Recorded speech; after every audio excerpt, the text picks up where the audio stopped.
Kita awali dengan informasi pertama, saudara mendekam di balik jeruji besi tidak membuat SF 33 tahun warga Pidi jerah. Setelah sepekan keluar dari penjara, SF kembali ditangkap karena diduga mencuri kotak amal masjid. SF diduga 2 kali mencuri kotak amal di Masjid Jami Klungbata, Kota Banda Aceh. Aksinya terekam kamera CCTV sehingga pengurus masjid membuat laporan ke polisi. Pengurus masjid sebelumnya curiga dengan gerak-gerik SF saat berada di masjid.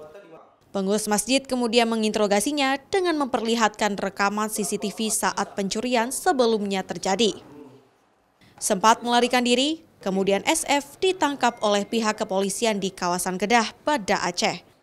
Kepada petugas, ia mengaku dalam 2 kali aksinya telah mengambil uang kotak amal masjid mencapai 3 juta rupiah. Kejadiannya pertama kali dilaporkan oleh pihak pengurus masjid kepada Polsek berdasarkan CCTV yang dikirim ke kami, dan dari situ kami lakukan penyelidikan hingga akhirnya pada hari Minggu unit Reskrim bersama Kanit melakukan penangkapan terhadap tersangka.